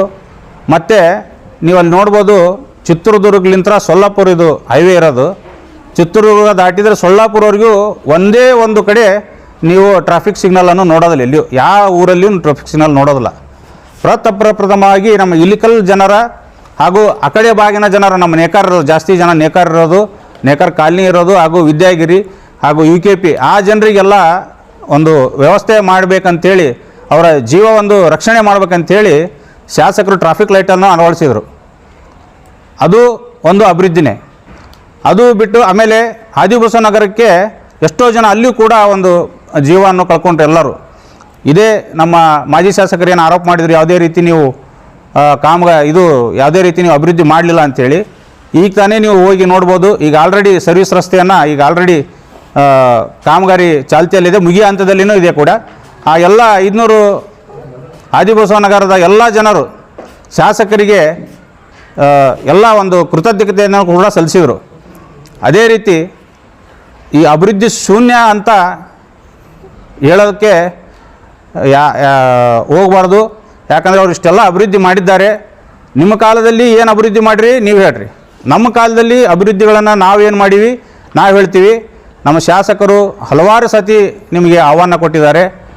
ನೀವು ನಿಮ್ಮ ಕಾಲದಲ್ಲಿ ಏನೇನು ಮಾಡಿದ್ದೀರಿ ಅಂತ ತಿಳ್ಕೊಂಡು ಒಂದು ಎಲ್ಲ ದಾಖಲೆ ಸಮೇತ ಬನ್ನಿ. ಒಂದು ಕಂಠಿ ಸರ್ಕಲ್ಲೇ ವೇದಿಕೆ ಹಾಕಿ ಇಬ್ಬರು ಸೇರಿ ಒಂದು ಜನರಿಗೆ ತಿಳುವಳಿಕೆ ಹೇಳುವ ಅಂತೇಳಿ ನಮ್ಮ ಶಾಸಕರು ಹಲವಾರು ಸರ್ತಿ ನಿಮಗೆ ಒಂದು ಕರೆ ಕೊಟ್ಟಿದ್ದಾರೆ. ಆದರೆ ಇಲ್ಲಿವರೆಗೂ ನೀವು ಅದೇ ರೀತಿ ಅದಕ್ಕೆ ಸ್ಪಂದನೆ ಇಲ್ಲ. ಅದಕ್ಕೆ ನಾನು ಮಾಜಿ ಶಾಸಕರಾದಂಥ ಸನ್ಮಾನ್ಯ ಶ್ರೀ ದೊಡ್ಡನಗೌಡ ಜಿ ಪಾಟೀಲ್ ಅವರಿಗೆ ಈ ಮೂಲಕ ಕೇಳ್ಕೊಳಕ್ಕೆ ಬಯಸ್ತೇನೆ. ಅಭಿವೃದ್ಧಿ ಆಗಿಲ್ಲ ಅಂತ ನೀವು ಹೇಳೋದಕ್ಕಿಂತ ನಮ್ಮ ಶಾಸಕರು ಬಂದ ಮೇಲೆ ಬ್ಲಾಕ್ ಕಾಂಗ್ರೆಸ್ ಅಧ್ಯಕ್ಷರಾದಿಯಾಗಿ ಅನೇಕರು ನಮ್ಮ ಸ್ನೇಹಿತರು, ನಮ್ಮ ಮಾನ್ಯ ಶಾಸಕರು ಮತ್ತು ನಮ್ಮ ನೆಚ್ಚಿನ ನಾಯಕರ ಅಭಿವೃದ್ಧಿಯ ಕೆಲಸಗಳ ಬಗ್ಗೆ ಮತ್ತು ಅವರು ಈ ಕ್ಷೇತ್ರಕ್ಕೆ ಈ 2 ವರ್ಷದಲ್ಲಿ ಏನು ಮಾಡಿದ್ದಾರೆ ಅನ್ನೋದು ಸಾಕಷ್ಟು ಹೇಳಿದ್ರಿ. ಆದರೂ ಸಹಿತ ಇದರಲ್ಲಿ ನಾವೊಂದೆರಡು ವಿಚಾರನ ಬಯಸ್ತೀನಿ. ಏನಂದ್ರೆ ಈಗ ಅಭಿವೃದ್ಧಿ ಅನ್ನೋದರ ಇನ್ನೊಂದು ಹೆಸರು ಕಾಶ್ಯಪ್ಪನವ್ರು ಅಂತಂದು ಇಲ್ಲಿ ಎಲ್ಲ ಇಡೀ ಕ್ಷೇತ್ರಕ್ಕೆ ಗೊತ್ತಿದೆ. ಯಾಕಂದ್ರೆ ಈ 3 ಪೀರಿಯಡ್ನಲ್ಲಿ ನಮ್ಮ ಮಾಜಿ ಶಾಸಕರು 3 ಅವಧಿಯಲ್ಲಿ ಶಾಸಕರಾಗಿದ್ದರಲ್ಲ, ಇವೇ ಕಾರ್ಯಗಳನ್ನು ಭಾಳ ಬೇಡ. ಮೊನ್ನೆ ನಾವು ಪೊಲೀಸ್ ಸ್ಟೇಷನ್ನಲ್ಲಿ ಒಂದು ಭೂಮಿ ಪೂಜೆ ಮಾಡಿದ್ವಿ, ಗ್ರಾಮೀಣ ಪೊಲೀಸ್ ಠಾಣೆ ಅಂತ. ಮತ್ತು ಅವರಿಗೆ ಯಾವ ಅಭಿವೃದ್ಧಿ ಕಾರ್ಯಗಳು ನೆನಪಾಗಲಿಲ್ಲ ಅವ್ರಿಗೆ. ನಮ್ಮ ಶಾಸಕರು, ನಮ್ಮ ನಾಯಕರ ಇಚ್ಛೆ ಏನೈತೆ ಅಂದ್ರೆ ಈ ಇಳಕಲ್ ನಗರವನ್ನು ಸುಂದರ ನಗರವನ್ನಾಗಿ ಮಾಡಬೇಕಂತ ಹಲವಾರು ಕಾರ್ಯಗಳನ್ನು ಹಾಕ್ಕೊಂಡಿದ್ದಾರೆ. ಈಗಾಗಲೇ ನಮ್ಮ ಅಮೃತ್ ಬ್ರಿಡ್ಜಲ್ಲಿ ಅವ್ರು ಹೇಳಿದ್ರಲ್ಲ, ಕೆರೆ ನಿರ್ಮಾಣ ಇರ್ಬೋದು, ಆ ಬ್ರಿಡ್ಜ್ 2 ಆಲಂಪುರಪೇಟೆ ಮತ್ತು ಇಳಕಲ್ ಕೂಡಿಸಂಥ ಬ್ರಿಡ್ಜ್ ಇರ್ಬೋದು, ಕ್ರೀಡಾಂಗಣ ಇರ್ಬೋದು, ಧ್ವಜಸ್ತಂಭ ಇರ್ಬೋದು, ಇನ್ನೂ ಅನೇಕ ಕಾರ್ಯಗಳನ್ನು ಅವ್ರು ಹಾಕ್ಕೊಂಡಿದ್ದಾರೆ. ಅಂಥ ಒಂದು ಸಂದರ್ಭದಲ್ಲಿ ಅಭಿವೃದ್ಧಿ ಕೆಲಸ ಆಗಿಲ್ಲ ಅನ್ನೋದು ಅಂತಂದ್ರೆ ಇದು ಇಡೀ ಇಳಕಲ್ ಜನತೆಗೆ ಗೊತ್ತೈತೆ. ನೀವೇನು ಮಾಡಿರಿ ಅದನ್ನು ಹೇಳ್ರಿ. ಮೊದಲ ಇಂದು 3 ಅವಧಿಯಲ್ಲಿ ಅಂತಿರಲ್ಲ, ಅದನ್ನು ನೀವು ಹೇಳಬೇಕು. ಅಭಿವೃದ್ಧಿ ಕೆಲಸ ನಾವು ಹೇಳೋದಲ್ಲ, ಈ ಪ್ರತಿ ಸಾಲ ನಾವು ನೋಡ್ತೀವಲ್ಲ ಮಾಧ್ಯಮಗಳಲ್ಲಿ, ಈ ಸೋಷಿಯಲ್ ಮೀಡಿಯಾದಾಗ ಬರ್ತಾವ, ಈ ಪ್ರಿಂಟ್ ಮೀಡಿಯಾ ಪತ್ರಿಕೆಗಳಲ್ಲಿ ಬರ್ತಾವೆ. ಭೂಮಿ ಪೂಜೆ ಮಾಡಿದ್ದು ನೋಡಿ ವಿಡಿಯೋಗಳು ನೋಡಿ ಮಂದಿ ನಮಗೆ ಎಷ್ಟು ಸಾಕಾಗಿದೆ ಅಂದ್ರೆ ಅಷ್ಟು ಕಾರ್ಯಕ್ರಮಗಳನ್ನು ಹಾಕ್ಕೊಂಡಾರ ಅವರು. ಇವೆಲ್ಲ ಭಾಳ ಹೇಳೋದ್ರ ಜೊತೆಗೆ ಇನ್ನೊಂದು ಮುಖ್ಯವಾಗಿ ಹೇಳೋದೇನೆಂದ್ರೆ, ನಮ್ಮ ನಾಯಕರು ಜಾತ್ಯತೀತ ನಾಯಕರು, ಯಾವುದೇ ಧರ್ಮ, ಜಾತಿ, ಬಡವ, ಶ್ರೀಮಂತ, ಲಿಂಗಭೇದ ಅಂದರೆ ಯಾವುದೂ ಇರಲಾರ್ದೇ ಎಲ್ಲದಕ್ಕೂ ಎಲ್ಲ ಜಾತಿ ಧರ್ಮಗಳನ್ನು ಸಮಾನವಾಗಿ ತೆಗೆದುಕೊಂಡು ಹೋಗುವಂಥ ನಾಯಕರಂದ್ರೆ ವಿಜಯನಾಥ್ ಕಾಶ್ಯಪ್ಪನವರು ಮತ್ತು ಅವ್ರ ಕುಟುಂಬ. ಯಾಕಂದ್ರೆ ಈಗಾಗಲೇ ನಾವು ನೋಡಿದ್ದೀವಿ. ಅವರು ಒಂದು ಉದಾಹರಣೆ ಹೇಳ್ಬೇಕಂದ್ರೆ, ಪ್ರಥಮ ಅವ್ರ ಚುನಾವಣೆ ಮುಗಿದ ತಕ್ಷಣ ಫಸ್ಟ್ ಅವರಿಗೆ ಸನ್ಮಾನ ಮಾಡಿದ್ದು ಡಾಕ್ಟರ್ ಬಾಬಾ ಸಾಹೇಬ್ ಅಂಬೇಡ್ಕರ್ ಓಣಿಯಲ್ಲಿ. ಅಲ್ಲಿ ಅವರು ಅವತ್ತೇ ಹೇಳಿಬಿಟ್ರು, ಈ ಅಂಬೇಡ್ಕರ್ ಕಾಲನಿನ ನಾನು ದತ್ತಕ್ಕೆ ತೊಗೊಳ್ತೀನಿ ಮತ್ತು ಅಂಬೇಡ್ಕರ್ ಮೂರ್ತಿಯನ್ನು ಇಲ್ಲಿವರೆಗೂ ನಿರ್ಮಾಣ ಮಾಡಿಲ್ಲ. ಎಷ್ಟು ವರ್ಷ ಆಯಿತು ಈ ಸ್ವತಂತ್ರ ಬಂದ ನಂತರ. ಮತ್ತು ಎಲ್ಲ ದೊಡ್ಡ ದೊಡ್ಡ ನಾಯಕರು ಇಲ್ಲಿ MLAಗಳು ಮಂತ್ರಿಗಳಾಗಿದ್ದಾರೆ. ಆದರೆ ಯಾರೂ ಮಾಡಲಾರದ ಕೆಲಸನ ಅವರು ಅವತ್ತೇ ಒಂದು ವಾಗ್ದಾನ ಮಾಡಿದರು. ಏನಂದ್ರೆ, ಇದೇ ಈ 14ನೇ ತಾರೀಕು ಈ ವರ್ಷ ಬರ್ತಕ್ಕಂಥ ಜಯಂತಿ ಒಳಗೆ ಒಂದು ಸುಮಾರು 10 ಫೀಟ್ ಅಡಿಯ ಬಾಬಾ ಸಾಹೇಬ್ ಅಂಬೇಡ್ಕರ್ ಅವರ ಮೂರ್ತಿಯನ್ನು ಕೂಡಿಸಿ ಅದು ಉದ್ಘಾಟನೆ ಮಾಡ್ತೀವಿ. ಅದು ಇನ್ನೊಂದು ಮುಖ್ಯ ಯಾವುದೋ ವಿಷಯ ಅಂದ್ರೆ, ಅದರದ ವೆಚ್ಚ 22 ಲಕ್ಷ. ಅದನ್ನು ಅವರು ಸ್ವಂತ ಹಣ ಕೊಟ್ಟಾರ, ಸ್ವಂತ ತಮ್ಮ ಜೇಬಿನಿಂದ, ಅಂದ್ರೆ ಸ್ವಂತವಾಗಿ ಭರಿಸಿರ್ತಕ್ಕಂಥ ಹಣ. ನಾ ಹೇಳೋ ಉದ್ದೇಶ ಇಷ್ಟ, ಅವರು ಯಾವ ಜಾತಿ ಧರ್ಮ ಆಧಾರದ ಮೇಲೆ ಮಾಡಿಲ್ಲ. ಅವರು ಹಂಗೆ ನಿಮ್ಮದಿಲ್ಲ. ಈ ದರ್ಗಾದ ಬಗ್ಗೆ ಮಾತಾಡಲ್ಲ, ಭಾಳ ವಿಚಿತ್ರ ಅನ್ಸುತ್ತೆ, ನಗು ಬರುತ್ತೆ. BJP ಅಂದ್ರೆ ಮುಸ್ಲಿಂ ವಿರೋಧಿ ಪಕ್ಷ, ಅದ್ರಾಗ ಏನು ಯಾವ 2 ಮಾತಿಲ್ಲ. ಅಂಥದ್ರೊಳಗೆ ಎಂದೂ ಕೇಳಾರ್ದು ದರ್ಗಾದ ಬಗ್ಗೆ ಮಾತಾಡಿರೋರು. ದರ್ಗಾಕ್ಕೆ ಹೋಗ್ಯಾರ ಗೊತ್ತಿಲ್ಲ. ನಾವು ಎಷ್ಟು ಸಲ ಹೋಗಿ ನಮ್ಮ ನಾಯಕರ ಜೊತೆ, ನಮ್ಮ ನಾಯಕರು ಪದೇ ವಿಸಿಟ್ ಮಾಡ್ತಾನೆ ಇರ್ತಾರೆ. ಬರೀ ಕೇವಲ ದರ್ಗಾ ಅಂತಲ್ಲ, ಎಲ್ಲ ಅವರು ಧಾರ್ಮಿಕ ಕ್ಷೇತ್ರಗಳಿಗೆ ಎಲ್ಲ ಧರ್ಮದ ಧಾರ್ಮಿಕ ಕಾರ್ಯಕ್ರಮಗಳಲ್ಲಿ ಯಾವಾಗಲೂ ಭಾಗವಹಿಸ್ತಾ ಇರ್ತಾರೆ. ಮೊದಲು ನೋಡ್ತಾ ಇದ್ದಿಲ್ಲ ನಾವು, BJP ಸರ್ಕಾರ ಅಧಿಕಾರದಾಗಿದ್ದಾಗ ಒಂದು ನಮಾಜ್ ಮಾಡೋಕ್ಕೋರು ಒಂದು 8 ಮಂದಿ ಪೊಲೀಸರು ಇರ್ತದೆ. ನಮ್ಮ ತಟಗಾರವರು, ನಮ್ಮ ಸಹೋದರರು ಸಾಕಷ್ಟು ಸಲ ಹೇಳ್ಯಾರಿ. ಈಗ ನೋಡ್ರಿ ಎಷ್ಟು ನಿಮ್ಗೆ ಸ್ವಾತಂತ್ರ್ಯ, ನಿಜವಾದ ಸ್ವಾತಂತ್ರ್ಯ ಈಗ ಡಾಕ್ಟರ್ ಬಾಬಾ ಸಾಹೇಬ್ ಅಂಬೇಡ್ಕರ್ ಕೊಟ್ಟಂಥ ಸಂವಿಧಾನದ ಅಡಿಯಲ್ಲಿ ಇರ್ತಕ್ಕಂಥ ಸ್ವಾತಂತ್ರ್ಯ ನೀವು ಈಗ ಅನುಭವಿಸಕತ್ತೀರಿ.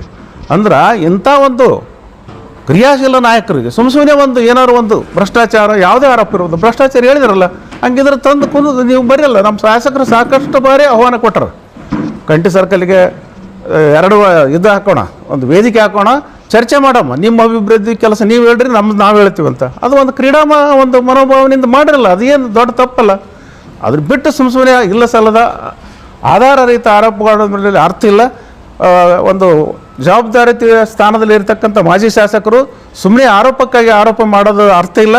ಆರೋಪ ಮಾಡಿದ್ರು ಯಾರೋ ನಂಬತಕ್ಕಂಥ ಸ್ಥಿತಿಯಲ್ಲಿ ಜನತೆ ಇಲ್ಲ. ಯಾಕಂದ್ರೆ ನಮ್ಮ ನಾಯಕರಾದಂಥ ವಿಜಯಾನಂದ ಕಾಶ್ಯಪ್ಪನವ್ರ ಬಗ್ಗೆ ಇಡೀ ಕ್ಷೇತ್ರ ಜನತೆಗೆ ಸಾಕಷ್ಟು ಮನವರಿಕೆ ಮಾಡ್ಕೊಂಡು ಬಿಟ್ಟಿದ್ದಾರೆ. ಕೇವಲ ಇಳಕಲ್ ಹುನಗುಂದ ಅಂತಲ್ಲ, ಇಡೀ ಕ್ಷೇತ್ರದಾಗ ನಾವು ನೋಡ್ತಾ ಇರ್ತೀವಲ್ಲ, ಪ್ರತಿಯೊಂದು ಹಳ್ಳಿಯಲ್ಲಿ ಸಹಿತ ರೋಡ್ ಇರ್ಬೋದು, ಕುಡಿಯೋ ನೀರು ಬರ್ಬೋದು, ಆರೋಗ್ಯ ಇರ್ಬೋದು, ಎಲ್ಲ ಕ್ಷೇತ್ರಗಳಲ್ಲಿ ಸಮತೋಲನ ಕಾಪಾಡಿಕೊಂಡು ಎಲ್ಲ ಕ್ಷೇತ್ರದ ಜನರಿಗೆ ಒಳ್ಳೆಯದನ್ನು ಬಯಸ್ತಕ್ಕಂಥ ನಮ್ಮ ನಾಯಕರ ಬಗ್ಗೆ ಹಿಂಗೆ ಅಲ್ಲಸಲ್ಲದ ಆರೋಪ ಮಾಡಬೇಡ್ರಿ, ಅಂತ ಸಣ್ಣ ತನಕ ನೀವು ಇಳಿಬೇಡ್ರಿ ಅಂತ ಹೇಳಿ ನಾನು ಸುದ್ದಿಗೋಷ್ಠಿಯನ್ನು ಕರೆದಿದ್ದು ಉದ್ದೇಶ ಏನಪ್ಪ ಅಂತಂದ್ರೆ ಸನ್ಮಾನ್ಯ ಶ್ರೀ ಹುನಗುಂದ ಮತಕ್ಷೇತ್ರದ ಶಾಸಕರಾದ ಡಾಕ್ಟರ್ ವಿಜಯಾನಂದ ಎಸ್ ಕಾಶಪ್ಪನವರ ವಿರುದ್ಧವಾಗಿ ಮಾಜಿ ಶಾಸಕರಾದ ದೊಡ್ಡನಗೌಡ ಜಿ ಪಾಟೀಲ್ ಅವರು ಆರೋಪ ಮಾಡಿದ್ದಾರೆ. ಇದು ತಪ್ಪು ಅಂತ ಹೇಳ್ತೀನಿ. ಯಾಕಪ್ಪ ಅಂದ್ರೆ ಜನರಿಗೆ ತಪ್ಪು ಕಲ್ಪನೆ, ತಪ್ಪು ತಿಳುವಳಿಕೆಯನ್ನು ನೀಡಬಾರ್ದು. ಗೊತ್ತಿದ್ದರೆ ಹೇಳಬೇಕು, ಇಲ್ಲಿಕಂದ್ರೆ ಸುಮ್ಮನೆ ಇರಬೇಕು. ಮಾಡಿದ್ದ ಕೆಲಸಗಳ ಬಗ್ಗೆ ಅಪ್ರಚಾರವನ್ನು ಮಾಡಬಾರ್ದು ಅಂತ ಹೇಳ್ತೀನಿ. ನಾನು ಕೂಡ KDP ಮೀಟಿಂಗ್ ಒಳಗೆ ನಾನು ಭಾಗವಹಿಸಿದ್ದೆ. ಅಲ್ಲಿ ಸಾಕಷ್ಟು ಇಲಾಖೆ ಅಧಿಕಾರಿಗಳು ಕೂಡ ಬಂದಿದ್ದರು. ಅಲ್ಲಿ ಯಾವ ವಿಷಯ ಚರ್ಚೆ ಆಯ್ತಂದ್ರೆ ಈ ಎಣ್ಣೆ ಇರ್ತಾವಲ್ಲ, ಅಲ್ಲಿ ಏನಪ್ಪ ಅಂತಂದ್ರೆ ಬೇಸಿಕ್ ನೀಡ್ಸ್ ಬೇಕು. ಮೊದಲು ರಸ್ತೆ ಇರ್ಬೋದು, ಆಮೇಲೆ ಕುಡಿಯುವ ನೀರು ಇರ್ಬೋದು, ಲೈಟಿನ ಕಂಬ ಇಂಥವೆಲ್ಲ ಇದ್ದು ಅಂದ್ರೆ ಅದು ಲೇಔಟ್ ಮಾಡೋಕ್ಕೆ ಒಂದು ಉತ್ತರ ಕೊಡೋಕೆ ಅವಕಾಶ ಇರುತ್ತೆ. ಇಲ್ಲಿ ಏನಪ್ಪ ಅಂತಂದ್ರೆ ಇವರು ಜನರು ಏನು ಮಾಡ್ತಾರಪ್ಪ ಅಂದ್ರೆ 15-20 ಲಕ್ಷ ರೂಪಾಯಿ ಪ್ಲಾಟ್ ಯಾರು ಬಡವರು ತೊಗೊಳಂಗಿಲ್ಲ, ಬಟ್ ಶ್ರೀಮಂತರೇ ಆ ಪ್ಲಾಟ್ಗಳನ್ನು ತೊಗೊಂಡು ಏನು ಮಾಡ್ತಾರೆ, ಆಮೇಲೆ ನಗರಸಭೆ ಅಲ್ಲಿ ವಾರ್ಡಿನಂಥ ಸದಸ್ಯರಿಗೆ ಏನಪ್ಪ ಅಂತಾರೆ ಕಿರಿಕಿರಿ, ನಮ್ಮ ವಾರ್ಡ್ ಒಳಗೆ ರಸ್ತೆ ಇಲ್ಲ ರೀ, ನಮ್ಗೆ ಕುಡಿಯೋ ನೀರಿಂದ ಸಮಸ್ಯೆ ಆಗೈತಿ, UJD ಮಾಡಿಕೊಡ್ರಿ ಅಂತ ಹೇಳ್ತಾರೆ. ಬಟ್ ಇವರು ಎಲ್ಲ ಎಜುಕೇಟೆಡ್ ಪೀಪಲ್ಸ್ ತೊಗೊತಾರಲ್ಲ, 15-20 ಲಕ್ಷ ರೂಪಾಯಿ ಪ್ಲಾಟ್ ಕೊಟ್ಟು ತೊಗೋಬೇಕಾದ್ರೆ ಇವರು ವಿಚಾರ ಮಾಡಬೇಕು. ಅದಕ್ಕೆ ನಮ್ಮ ಶಾಸಕರು ಏನು ಹೇಳಿದರು, ಆ ಥರ ಹಿಂಗೆಲ್ಲ ಕಿರಿಕಿರಿ ಆಗ್ತಾವೆ ರಸ್ತೆ, ಇವೆಲ್ಲ ನಗರಸಭೆ ಅಧ್ಯಕ್ಷರಿಗೆ ಆಗಲಿ ಅಥವಾ ಈ ಸದಸ್ಯರು ವಾರ್ಡ್ ಮೆಂಬರಿಗೆ ಕಿರಿಕಿರಿ ಮಾಡ್ತಾರೆ, ಅಂಥವು ಹೊಸ ಲೇಔಟ್ಗಳಿಗೆ ಯಾವುದೋ ಒಂದು ಬೇಸಿಕ್ ನೀಡ್ಸ್ ಇಲ್ಲದವ್ರಿಗೆ ಅಂಥವ್ರಿಗೆ ಉತ್ತರ ಕೊಡೋಕೆ ಹೋಗಬೇಡ್ರಿ ಅಂಥೇಳಿ ಬಹಿರಂಗವಾಗಿ ಹೇಳಿದರು. ಇದನ್ನು ತಾವು ಯಾವ ರೀತಿ ತಪ್ಪು ತಿಳ್ಕೊಂಡಿರೋ ನಮ್ಗೆ ಗೊತ್ತಾಗಬಲ್ತು. ನಮ್ಮ ಶಾಸಕರ ಅಭಿವೃದ್ಧಿ ಈಗಾಗಲೇ ಎಲ್ಲರೂ ಪ್ರತಿಯೊಬ್ಬರು ಭೇಟಿಯಾದವರು ಹೇಳ್ತಾರೆ, ಭಾಳ ಅಭಿವೃದ್ಧಿ ಆಗಾಕತ್ತೈತಿ ತಮ್ಮ ಅವಧಿಯಲ್ಲಿ ಅಂಥೇಳಿ. ಒಂದು ಎತ್ತರವಾದ ಧ್ವಜಸ್ತಂಭ ಇರ್ಬೋದು, ಆಮೇಲೆ ಇಂಡೋರ್ ಔಟ್ಡೋರ್ ಸ್ಟೇಡಿಯಂ ಇರ್ಬೋದು, ಈಜುಕೊಳ ಇರ್ಬೋದು, ಕೆರೆ ನಿರ್ಮಾಣ ಇರ್ಬೋದು, ಒಂದು ಸಣ್ಣ ಮಕ್ಕಳಿಂದ ಹಿಡ್ಕೊಂಡು ಯುವಕರಿಗೆ ಆಮೇಲೆ ಬಡವರಿಗೆ ಮನೆ ಕೊಡೋದಾಗ್ಲಿರ್ಬೋದು, ಪ್ರತಿಯೊಂದು ಸಮುದಾಯದ ಜನರಿಗೂ ಕೂಡ ಯಾವುದೇ ಒಂದು ಸಮುದಾಯಕ್ಕೂ ಎಲ್ಲರಿಗೂ ಪ್ರತಿಯೊಬ್ಬರಿಗೂ ಅನುಕೂಲ ಆಗೋ ರೀತಿಯಿಂದ ಮಾಡಾಕ್ತಾರೆ. ಸಮುದಾಯ ಭವನಕ್ಕೆ ತಮ್ಮ ಅನುದಾನ ಕೊಡೋದಾಗಿರ್ಬೋದು, ಯಾವುದೇ ಒಂದು ಜಾತಿಯನ್ನು ಸರಿ ಸಮಾನವಾಗಿ ನೋಡ್ತಾ ಇದ್ದಾರೆ. ಯಾವುದೋ ಒಂದು ಯಾವುದೇ ರೀತಿ ತಾರತಮ್ಯ ಮಾಡ್ತಾ ಇಲ್ಲ ಅಂತ ಹೇಳಕ್ಕೆ ಇಷ್ಟಪಡ್ತೀನಿ. ಇಂಥ ಶಾಸಕರು ನಮಗೆ ಸಿಕ್ಕಿದ್ದು ಹುನಗುಂದ ಮತಕ್ಷೇತ್ರದಲ್ಲಿ ನಮಗೆಲ್ಲರಿಗೂ ಸಿಕ್ಕಿದ್ದು ನಮ್ಮ ಪುಣ್ಯ. ಅವರಿಂದ ಇನ್ನೂ ಸಾಕಷ್ಟು ಕೆಲಸಗಳು ಆಗ್ತಾವೆ. ಬಟ್ ಮಾಜಿ ಶಾಸಕರಾದ ದೊಡ್ಡನಗೌಡ ಜಿ ಪಾಟೀಲ್ ಅವರು ಈ ರೀತಿ ಆರೋಪ ಮಾಡುವುದು ತಪ್ಪಂತ ಹೇಳ್ತೀನಿ. ಇನ್ನೂ ಒಂದು 2 ಮಾತು ಹೇಳೋದರಲ್ಲಿ ನಾವು ಉಳಿದಿದ್ವಿ. ಕರ್ನಾಟಕ ರಾಜ್ಯದಲ್ಲಿಯೇ ಪ್ರಥಮವಾಗಿ 100 ಸ್ಮಾರ್ಟ್ ಕ್ಲಾಸ್ಗಳನ್ನು ಸರ್ಕಾರಿ ಶಾಲೆಗಳಲ್ಲಿ ಸ್ಮಾರ್ಟ್ ಕ್ಲಾಸ್ ಮಾಡಿದ್ದು ಕರ್ನಾಟಕ ರಾಜ್ಯದಲ್ಲಿ ಯಾರು ಮಾಡಿದಿರೋದು ಡಾಕ್ಟರ್ ವಿಜಯಾನಂದ ಕಾಶಪ್ಪನವರು ತಮ್ಮ ಕ್ಷೇತ್ರದಲ್ಲಿ ಮಾಡಿದ್ದು. ಅದನ್ನು ಶಿಕ್ಷಣ ಸಚಿವರು ಮಧು ಬಂಗಾರಪ್ಪನವರು ಕೂಡ ಕೊಂಡಾಡಿದ್ದಾರೆ TV ಮುಖಾಂತರ. ಎರಡನೇದ್ದು, ನಾವು ಇಲಾಖಾವಾರು ಪ್ರಗತಿ ವರದಿ ಯಾವ್ಯಾವ ಇಲಾಖೆಗಳಲ್ಲಿ ಶಿಕ್ಷಣವಾಗಿರ್ಬೋದು, ವೈದ್ಯಕೀಯ ಆಗಿರ್ಬೋದು, PWD ಆಗಿರ್ಬೋದು, ರೆವಿನ್ಯೂ ಆಗಿ ಇನ್ನೂ ಎಷ್ಟೋ ಇಲಾಖೆಗಳು ಸರ್ಕಾರದ ಅಂಡರಲ್ಲಿ ಬರ್ತಾವು. ಯಾವ ಇಲಾಖೆಯಲ್ಲಿ ಎಷ್ಟು ಅಭಿವೃದ್ಧಿ ಆಗ್ಯಾವು, ಎಷ್ಟು ಭೂಮಿ ಪೂಜೆ ಆಗ್ಯಾವು, ಯಾವ ಕಾಮಗಾರಿಗಳು ಮುಕ್ತಾಯವಾಗಿ ಓಪನಿಂಗ್ ಆಗ್ಯಾವ ಅನ್ನೋದನ್ನು ಸಮಗ್ರ ವರದಿಯನ್ನು ನಮ್ಮ ಕಚೇರಿ ಮುಖಾಂತರ ಸನ್ಮಾನ್ಯ ಮಾಜಿ ಶಾಸಕರ ಮನೆಗೆ ಅಥವಾ ಅವ್ರ ಕಚೇರಿಗೆ ಅಂಚೆ ಮುಖಾಂತರ ಕಳಿಸಿ ಕೊಡ್ತೀವಿ. ಅವರು ಅದನ್ನು ಪರಿಶೀಲಿಸಿ ಅದನ್ನು ಓದಿ ತಮ್ಮ ಒಂದು ಇದನ್ನು ಏನು ಅಭಿವೃದ್ಧಿ ಆಗಿಲ್ಲ ಅನ್ನೋದೊಂದು ಮಾತನ್ನು ತಾವು ಅದರ ಬಗ್ಗೆ ತಾವು ಸ್ಪಷ್ಟನೆ ತಾವು ತಿಳ್ಕೋಬೇಕು ಅನ್ನೋ ಒಂದು ರೀತಿಯಿಂದ ನಾವು ಅವರಿಗೆ ಒಂದು ವರದಿಯನ್ನು ಕಳಿಸ್ಕೊಡ್ತಾ ಇದ್ದೀವಿ. ಇನ್ನು ಪತ್ರಿಕಾ ಬಾಂಧವರು ಏನಾರು ಪ್ರಶ್ನೆ ಕೇಳೋದಿದ್ದರೆ ಕೇಳಬಹುದು. ಇನ್ನೂ ಒಂದು, ಇಲ್ಲೇ SRK ಕಾಲೋನಿ ಮತ್ತು ಅಲ್ಲೇ ಕಂದಗಲ್ ರೋಡಿಗೆ ಹೊಂದ್ಕೊಂಡಂಥ ನೇಕಾರ ಕಾಲೋನಿಗೆ ಹೊಂದ್ಕೊಂಡಂಥ 42 ಎಕರೆಗಳಲ್ಲಿ ಮತ್ತು ಇನ್ನು ಬೇರೆ ಇಲ್ಲಿ ಶ್ರೀ ಗುರುಲಿಂಗಪ್ಪ ಕಾಲೋನಿಯಲ್ಲಿ 1,000 ಮನೆಗಳು ಕಟ್ಟಿಕೊಡಲಿ ಬಡವರಿಗೋಸ್ಕರ ಕಟ್ಟಿಕೊಡಲಿಕ್ಕೆ ಈಗ ಆಲ್ರೆಡಿ ಮಂಜೂರಾಗ್ಯಾವು, ಸ್ಯಾಂಕ್ಷನ್ ಆಗ್ಯಾವು, ಟೆಂಡರ್ ಸೂದಕ್ಕೆ ಆಗೈತೆ. ಇನ್ನು ಕೆಲವು ದಿನಗಳಲ್ಲಿ ಆ ಕಾಮಗಾರಿ ಪ್ರಾರಂಭ ಆಗುತ್ತೆ.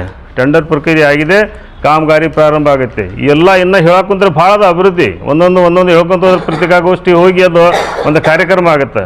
ಅದಕ್ಕೆ ಸಮಗ್ರವಾಗಿ ಅದು ನಾವು ಪತ್ರಿಕೆಯಲ್ಲಿ ಅದು ನಮ್ಮ ಒಂದು ಬುಕ್ಲೆಟ್ ಮಾಡಿ ಅವರಿಗೆ ಇಲಾಖಾವಾರು ಮತ್ತು ನಾಳೆ ಅವರು ಇಲಾಖೆಗೆ ಫೋನ್ ಹಚ್ಚಿ ಕೇಳಿದ್ರು ಇರಬೇಕು. ಅದು ಕರೆಕ್ಟು ಇಲಾಖಾವಾರು ಅಂಕಿಅಂಶ, ಎಷ್ಟು ರೊಕ್ಕ, ಎಷ್ಟು ಅನುದಾನ, ಅದು ಖರ್ಚಾಗತೈತೆ ಅನ್ನೋದು ನಾವು ಇದ್ರ ಮುಖಾಂತರ ಕಳಿಸ್ತೀವಿ.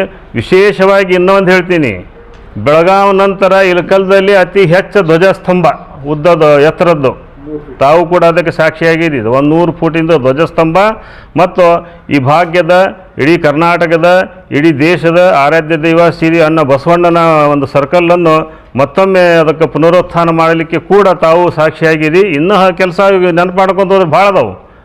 ಈ ಎಲ್ಲ ಕೆಲಸ ಆಗಾಕತ್ತಾವ. ಅದಕ್ಕೆ ನಮ್ಮ ಮಾನ್ಯ ಮಾಜಿ ಶಾಸಕರಿಗೆ ಮತ್ತೊಮ್ಮೆ ನಾನು ಹೇಳ್ತೀನಿ, ಅಭಿವೃದ್ಧಿ ಶೂನ್ಯ ಅನ್ನೋದು ಪದ ತಾವು ಹಿಂದೆ ತಕ್ಕೋರಿ. ಶಾಸಕರ ಅಭಿಮಾನಿಗಳು ಭಾಳ ಮಂದಿ ಅದಾರ. ಸೊ ನೀವು ಪಾಪ ಒಳ್ಳೆ ನೀವು ತಾವು ಸುಳ್ಳು ಆರೋಪ ಮಾಡಿದ್ರೆ ಅನ್ನೆಸ್ಸಿ ಏನಾರ ಒಂದು ರಾದ್ದಾಂತ ಆಗ್ಬೋದು. ಆದ ಕಾರಣ ನಾವು ಗೌರವಯುತವಾಗಿ ನಮ್ಮ ಮಾಜಿ ಶಾಸಕರೇ ಮತ್ತೊಮ್ಮೆ ಹೇಳಲು ಬಯಸುತ್ತೇವೆ, ಯಾವುದೇ ಆರೋಪ ಮಾಡುವಾಗ ತಾವು ಅದು ಆಧಾರ ಇಟ್ಕೊಂಡು ಮಾಡಿರಿ ಅಂತ ಹೇಳಿ ಈ ಪತ್ರಿಕಾಗೋಷ್ಠಿ ಇಲ್ಲಿಗೆ ಮುಕ್ತಾಯ ಮಾಡ್ತೀವಿ. ಪತ್ರಿಕಾ ಬಾಂಧವರು ಏನಾರು ಪ್ರಶ್ನೆ ಕೇಳೋದಿದ್ದರೆ ಕೇಳಬಹುದು.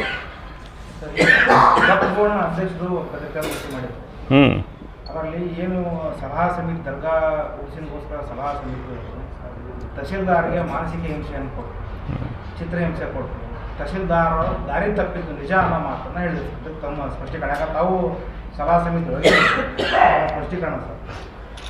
ಸಲಹಾ ಸಮಿತಿ ಮೊದಲನೇ ಮಾತು ಹೇಳ್ತೀನಿ, ಸಲಹಾ ಸಮಿತಿ ಮಾಡಿದ್ದು ಎಲ್ಲ ದರ್ಗಾಕ್ಕೆ ನಡೆದುಕೊಳ್ಳುವ ಎಲ್ಲ ಸಮಾಜದ ಎಲ್ಲ ಧರ್ಮೀಯರವನ್ನು ಒಳಗೊಂಡು ಸಲಹಾ ಸಮಿತಿ ಮಾಡಲಾಗಿತ್ತು. ಅದು ಶಾಸಕರ ಸೂಚನೆ ಮೇರೆಗೆ. ಅದರಲ್ಲಿ ಒಂದೇ ಸಮಾಜದವರು ಇದ್ದಿಲ್ಲ. ನಾವು ತಹಸೀಲ್ದಾರ್ ಅವರಿಗೆ ಸಲಹಾ ಸಮಿತಿಯವರು ಯಾವುದೇ ದಿಕ್ಕು ತಪ್ಪಿಸುವಂಥ ಅಥವಾ ಹಾದಿ ತಪ್ಪಿಸುವಂಥ ಅಥವಾ ಮಾನಸಿಕ ಹಿಂಸೆ ಕೊಡುವಂಥ ಯಾವುದೇ ಅವರಿಗೆ ನಾವು ಇದು ಮಾಡಿಲ್ಲ. ನಾವು ಅವರಿಗೆ ಸಹಾಯ ಮಾಡಿದ್ದು ಕುಸ್ತಿ ಪಂದ್ಯಾವಳಿಗಳಲ್ಲಿ, ಕ್ರಿಕೆಟ್ ಪಂದ್ಯಾವಳಿಗಳಲ್ಲಿ, ಗಂಧ ಏರಿಸುವಲ್ಲಿ ಮತ್ತು ಇನ್ನು ಹತ್ತಿರ ಧಾರ್ಮಿಕ ವಿಧಿವಿಧಾನಗಳಲ್ಲಿ ಅವರಿಗೆ ಸಹಾಯ ಸಹಕಾರ ಮಾಡಿವಿ. ಇನ್ನಿತರ ಅವರಿಗೆ ಆಡಳಿತಾಧಿಕಾರಿಯ ಒಂದು ವ್ಯಾಪ್ತಿ ಒಳಗೆ ಯಾರೂ ಹಸ್ತಕ್ಷೇಪ ಮಾಡಿಲ್ಲ. ಟೆಂಡರ್ ಕರೆಯೋದ ಅಧಿಕಾರ ಪರಮಾಧಿಕಾರ ಆಡಳಿತಾಧಿಕಾರಿಗಳದ್ದು. ಕಳೆದ ಬಾರಿ ಏನಾಗಿತ್ತು, 17 ಲಕ್ಷಕ್ಕಿಂತ ಹೆಚ್ಚಿಗೆ ಟೆಂಡರ್ ಆಗಿತ್ತು. ಅದು ನಿಮಗೂ ಗೊತ್ತೈತೆ. ಅದು ಭಾರ ಯಾರ ಮೇಲೆ ಬಿತ್ತು? ಅಂಗಡಿ ಮಾಲೀಕರ ಮೇಲೆ ಬಿತ್ತು. ಅಂಗಡಿ ಮಾಲೀಕರು ಇದೇ ಶಾಸಕರ ಮನೆಯಲ್ಲಿ ಇನ್ನೂ ಉರುಸು ಭಾಳ ದೂರ ಇತ್ತು. ಡೇಟ್ ಅಷ್ಟೇ ಅದು ಇದಾಗಿತ್ತು, ಡಿಕ್ಲೇರ್ ಆಗಿತ್ತು. ಎಲ್ಲ ಅಂಗಡಿ ಮಾಲೀಕರು ಮತ್ತು ಇಲಕಲಿನ ಎಲ್ಲ ನಮ್ಮ ಸಮಾಜದ ಎಲ್ಲ ಹಿರಿಯರು ಬಂದು ಏನು ಕೇಳ್ಕೊಂಡ್ರು, ನೋಡ್ರಿ ಈ ಸಲನ ನೀವು ಓಪನ್ ಟೆಂಡರ್ ಮಾಡಿದ್ರೆ ಮತ್ತೆ ಹೆಚ್ಚಿಗೆ ಹೋಗುತ್ತೆ, ಮತ್ತು ಅದು ಭಾರ ಬಂದು ಅಂಗಡಿ ಮಾಲೀಕರ ಮೇಲೇ ಬೀಳುತ್ತೆ. ಹೀಗಾಗಿ ಸ್ವಲ್ಪ ಅದು ಅಂಗಡಿ ಮಾಲೀಕರ ಮೇಲೆ ಭಾರ ಆಗ್ಲಾರ್ದಂಗೆ ಮಾಡಿರಿ ಅಂತ ಅವರಿಗೆ ಸೂಚನೆ ಕೊಟ್ಟಿದ್ದು ಸಹಜ.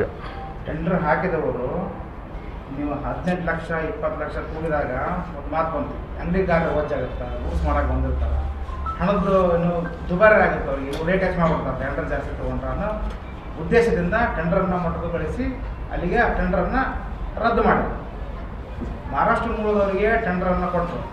ಟೆಂಡರ್ ಕೊಟ್ಟ ಮೇಲೆ ಅವರು ವಿಧಿಸಿದಂಥ ಷರತ್ತುಗಳೊಳಗೆ ನೀವು ಇಷ್ಟ ದುಡ್ಡು ತೊಗೋಬೇಕು ಅಂತ ಇಲ್ಲಿ ಮೆನ್ಷನ್ ಮಾಡಿಲ್ಲ. ಅವರು ಮನಸೋ ಇಚ್ಛೆ ದುಡ್ಡನ್ನು ತೆಗೆದುಕೊಂಡಿದ್ದಾರೆ. ಅವಕ್ಕೆಲ್ಲ ಸಾಕ್ಷ್ಯಾಧಾರಗಳದವು. ತಹಸೀಲ್ದಾರರು ಷರತ್ತು ಹಾಕಬೇಕಾಗಿತ್ತು, ನೀವು 10 ಲಕ್ಷ ರೂಪಾಯಿ ಟೆಂಡರ್ ತೊಗೊಂಡ್ರಂದ್ರೆ ನೀವು ಪ್ರತಿಯೊಬ್ಬರಿಗೆ 50 ರೂಪಾಯಿ ಟಿಕೆಟ್ ತೊಗೋರಿ, 70 ರೂಪಾಯಿ ಟಿಕೆಟ್ ತೊಗೋರಿ, ಅಥವಾ 30 ತೊಗೋರಿ. ಆ ಟೆಂಡರ್ ಅನುಸಾರ ಹಾಕಬೇಕಾಗಿತ್ತು. 25 ಲಕ್ಷ ರೂಪಾಯಿ 20 ಲಕ್ಷ ರೂಪಾಯಿ ಟೆಂಡರ್ ತೊಗೊತೀನಿ ಅಂತ ಹೇಳಿದವರಿಗೆ ಇಲ್ಲ ರೇಟ್ ಹೆಚ್ಚಾಗುತ್ತಂದವರು ಅವರು ಷರತ್ತಿಗೆ ಒಳಪಡಕ್ಕೆ ರೆಡಿ ಇದ್ರು. ಯಾರೋ ಟೆಂಡರ್ ತೊಗೊಳ್ಳೋರು, ನೀವು 50 ರೂಪಾಯಿ ಹೇಳಿದ್ರು ನಾವು ತೊಗೊಳಕ್ಕೆ ರೆಡಿ ಇದ್ದೀವಿ, ನೀವು ಷರತ್ತು ಹಾಕ್ರಿ, ಅದಕ್ಕಿಂತ 1 ರೂಪಾಯಿ ನಾವು ಜಾಸ್ತಿ ತೊಗೊಂಡ್ರು ನಮ್ಮ ಮ್ಯಾಗ ಕ್ರಮ ತೊಗೋರಿ ಅಂತ ಅವ್ರು ರೆಡಿ ಇದ್ರು. ಹಾಗಾಗಿನೂ ಆಮೇಲೆ ಅನ್ಯ ರಾಜ್ಯದವರಿಗೆ ಕೊಡಲ್ಲ ಅಂತ ಮಾಧ್ಯಮಗಳ ಮುಂದೆ ಸ್ಪಷ್ಟೀಕರಣ ಕೊಟ್ಟರು ತಹಸೀಲ್ದಾರ್ ಅವರು. ಮಹಾರಾಷ್ಟ್ರ ಮೂಲದವರಿಗೆ ಯಾಕೆ ಟೆಂಡರ್ಗಳನ್ನು ಕೊಟ್ಟರು, ಇದರಿಂದ ಉದ್ದೇಶ ಏನಿತ್ತು? ಯಾಕೆ ಕನ್ನಡಿಗರು ತಹಸೀಲ್ದಾರ್ ಕಣ್ಣಿಗೆ ಕಾಣಲಿಲ್ವಾ? 5-6 ಜನ ಹಾಕಿದ್ರು ಆ ಟೆಂಡರ್. ಆದರೆ ಟೆಂಡರ್ ಪ್ರಕ್ರಿಯೆ ನಡೆಯೋ ಸಂದರ್ಭದಲ್ಲಿ ಸಲಹಾ ಸಮಿತಿ ಎಲ್ಲ ಸದಸ್ಯರು ಇದ್ದರು. ಎಲ್ಲರದ್ದು ಒಕ್ಕರನ್ನ ಒಂದು ಇದಾಗಿತ್ತು, ಇಲ್ಲ ಹೆಚ್ಚಾಗುತ್ತೆ, ಒಳ್ಳೆ ಉದ್ದೇಶ, ಜಾತ್ರೆ ಬಂದವ್ರಿಗೆ ಯಾರಿಗೂ ವಜ್ಜ ಆಗಬಾರ್ದು. ಆದರೆ ಕನ್ನಡಿಗರಿಗಾರು ಕೊಡ್ಬೋದಾಗಿತ್ತಲ್ಲ ಅದು 10 ಲಕ್ಷಕ್ಕೆ. ಇವ್ರು ಒಳ್ಳೆ ಅಂತಿದ್ರ, ಇವ್ರು ಅಪ್ಲಿಕೇಶನ್ ಹಾಕಿದ್ರಲ್ಲ ಕನ್ನಡಿಗರು, ಅವ್ರಿಗೆ ಯಾಕೆ ಇವ್ರು ಟೆಂಡರನ್ನು ಕೊಡಲಿಲ್ಲ? ಆಯ್ತು, ಇದು ಟೆಂಡರ್ ಹಾಕಿದವರಿಗೆ ಮತ್ತು ಟೆಂಡರ್ ಕೊಡುವಂಥ ಅಧಿಕಾರಿ ಇದ್ದಂಥ ತಾಲೂಕಾ ದಂಡಾಧಿಕಾರಿಗಳು, ತಹಸೀಲ್ದಾರರು ಮತ್ತು ದರ್ಗಾದ ಆಡಳಿತ ಅಧಿಕಾರಿಗಳಿಗೆ ನೀವು ಇದು ಪ್ರಶ್ನೆ ಕೇಳಿದರೆ ಉತ್ತರ ಕೊಡ್ತಾರೆ. ಅವರಿಗೆ